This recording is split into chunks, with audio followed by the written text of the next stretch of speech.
permiso para yo poder ver a mi hijo. Doctora, jamás le he impedido ver al niño. Su familia en Venezuela apoya mucho al gobierno. Entre los dos tomamos una decisión. No sabes lo difícil que es estar aquí sin papeles. Veo el video, fotos, páginas pornográficas y todo eso. ¿Cómo yo puedo volver a confiar en ella? No te importa nada. Eso lo tuviste que haber pensado antes, estás regalando. Claro que no. Prostituta.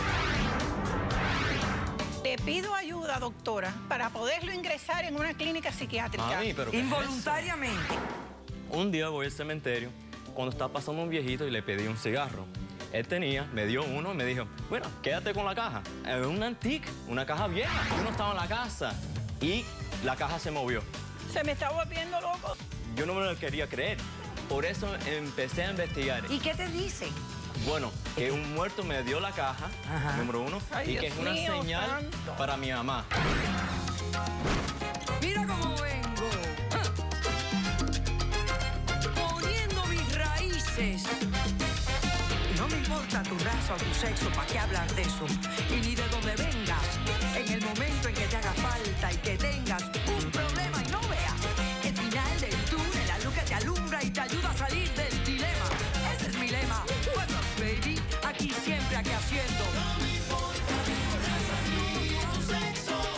Si tú estás triste y acongojado, en derechito a caso cerrado. Ay. En caso cerrado, problema arreglado. He dicho. El escritor y periodista británico George Orwell dijo: para sobrevivir a menudo es necesario luchar y pelear sucio. Un cordial saludo y bienvenidos a Caso Cerrado. Sí. Sí, sobrevivir incluye muchas cosas. A veces no son las mejores, pero así es sobrevivir. Vamos a ver de qué se trata el primer caso de hoy. Señor director, que pasen los litigantes. Uno a veces en la vida comete errores, pero lo más triste es que a veces pagan los más indefensos. Todo acto en esta vida tiene consecuencias, pues que las asuma. Buenas tardes y bienvenidos. Buenas tardes. Natalia, tú eres la demandante. ¿Quién es Sebastián? ¿Por qué lo demandas y qué pides para resolver el caso? Buenas tardes, doctora. Sebastián es mi esposo, tenemos 5 años de matrimonio y tenemos un niño de 4 años que está en Venezuela. Yo lo que le pido a él es que, por favor, ya tengo 9 meses en este país, que me deje ver a mi hijo. Es lo único que yo le pido, que me firme el permiso para yo poder ver a mi hijo. Doctora, jamás le he impedido ver al niño. Doctora, él sabe que no puedo ir a Venezuela. Él sabe que tú sabes, mi amor, que no puedo ir a Venezuela. ¿Qué le estás exigiendo? ¿Que traiga al niño de Venezuela para que tú lo veas? Que le permita a mi mamá que me lo traiga para yo poderlo ver. Yo no se lo quiero quitar, quiero ver a mi hijo. Explícame qué es lo que está pasando entre ustedes, que él no te deja ver al niño. Ok. Doctora, yo tengo 9 meses aquí en este país. Su familia en Venezuela apoya mucho al gobierno. Nosotros tenemos 5 años de matrimonio. En esos 5 años, su familia, como por ser del gobierno, yo pienso diferente, yo no apoyo esas situaciones. Él me pide que lo entienda, que entienda a su familia, y yo no puedo. Su familia se separó de él tuvo que irse a vivir conmigo y mi mamá. Nosotros nos quedamos en la casa de mi mamá muy felices. Él en un tiempo no hallaba qué hacer porque no conseguía trabajo. Yo, después que salí del bachillerato, a mí siempre me gustó ser aeromoza y estar en esas cosas. Yo empecé como despachadora de vuelo, luego fui aeromoza. Poco a poco con mis ahorros montamos un negocio de computadora, el cual lo manejó él siempre. Él estando allá, pasó un año, la empresa quebró, él estuvo muy mal.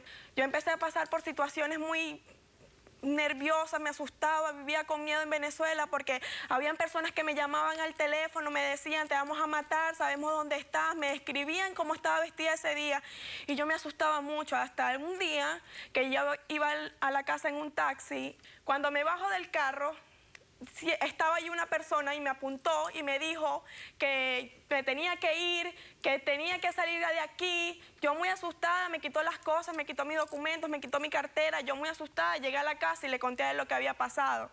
Entre los dos tomamos una decisión que era venirme para acá, porque yo era la única que tengo No hacer visa. lo que hiciste, no hacer lo que hiciste. Mi amor, pero es que tú no Venías a sabes lo trabajar, difícil que es venías a vivir trabajar, aquí. no hacer lo que sabes hiciste. lo difícil que es estar aquí No hacer sin lo que hiciste, papeles. deja No de darte sabes el por papel todo de lo que víctima he porque no te pasado. queda, no te No queda, sabes no por te todo lo que he queda, no te pasado. queda. A mí, ¿qué fue lo que pasó? Porque no sé nada. ¿Qué pasó? Ok, doctora, yo me vine a este país y tuve que desde limpiar pisos, por no tener papeles, aquí te tratan como una basura. Tuve que limpiar a viejitos, vivir con viejos, limpiarlos.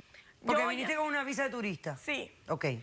Yo estoy buscando los papeles, me metí en una página que se llama Craigslist y ahí conseguí un empleo. Ok. Ahí estaban buscando una persona que fuera Muy bilingüe. bonito el empleo que conseguiste, muy lindo. Mi amor, tú no entiendes. El sueldo era máximo, doctora. Empecé a ganar muy bien. Al señor le empecé a caer muy bien. ¿Y qué es lo que tenías que hacer en el Demasiado bien le trabajo? cayó. Nada, enviar mercancías de un país a otro. Y dentro de este mismo país, él me propuso un negocio grande que me fuera con él a Nueva York y estar allá con él en Nueva York. Duramos un tiempo, regresamos acá y empezamos a tener una relación sentimental. Pero siempre, doctora, le mandé dinero, lo poco, Pero tú no lo le dijiste mucho. a él que estabas teniendo una relación con esta persona. No Jamás, podía, siempre doctora, me lo pero ocultó. siempre le mandé dinero a él y a mi hijo. Doctora, Ok. es que yo lo amo. A veces cometí cosas, pero yo cometí cosas por... Yo entiendo, por necesidad. Sí, doctora, estar aquí en este país es muy difícil. Yo entiendo. Y sin papeles es más Yo difícil. entiendo. ¿Qué ha pasado con esa relación? Llegó un día, él me sorprendió, ¿Quién? mi esposo. Ajá. Me dijo que estaba aquí en Estados Unidos, que lo fuera a recoger al aeropuerto. Doctora, yo me quedé loca. Yo dije, Dios mío, ¿ahora qué hago? Pero sin importarme, es el hombre que amo, es el papá de mi Ahora hijo. sí me ama yo y hasta quería ir último a ver a momento mi- siempre me quería ir a mentiste, ver hasta a el mi último hijo, momento doctora, siempre que mantuviste la mentira. Mi sorpresa fue que cuando yo lo voy a ver en el aeropuerto, él no está con el niño. Yo trato de besarlo, de buscarlo. Mi amor, ¿cómo estás? Explícame. ¿Y el niño? ¿Qué pasó? ¿Por qué no me trajiste al niño? Y me dijo, yo lo que estoy es cansado y quiero ir a dormir. Yo cogí el primer taxi que agarré y yo, Dios mío, ¿ahora qué hago? ¿Para dónde agarro? Bueno, en el taxi veníamos hablando y me empezó a caer a preguntas, doctora. Yo le tuve que confesar la verdad. Él allá me bajó del taxi y me empezó a entrar cachetadas. Aquí él no entiende las leyes de este país. Empezó a llegar la gente y le dijo que lo podían demandar, lo podían meter preso por andarme pegando. Él lo que hizo fue coger un taxi y se desapareció. Se desapareció por 15 días, yo lo llamaba y lo llamaba y lo llamaba hasta que un momento nada más cogió y me envió un mensaje y me dijo que estaba en Atlanta. Yo le pedí explicaciones, que yo quiero ver a mi hijo, doctora, a mí no me importa más nada. Traerme a mi hijo, doctora, eso es lo único que yo te Todo pido, eso mi es una amor. farsa. No me Perfecto. hagas Todo es una culpable de todo eso. Ok, vamos a hacer un corto receso y a la vuelta, Sebastián, respondes a la demanda. Regresamos enseguida. Bueno, la descarada esta se metió en mi casa, en la casa de mi padre, y simplemente quería era los papeles. Respeta, yo no soy Cállate ninguna la boca. sucia. Cállate. Eres una cochina. Caso cerrado. Si tú estás triste y acongojado, ven derechito a caso cerrado. Ay. En caso cerrado, problema arreglado. He dicho.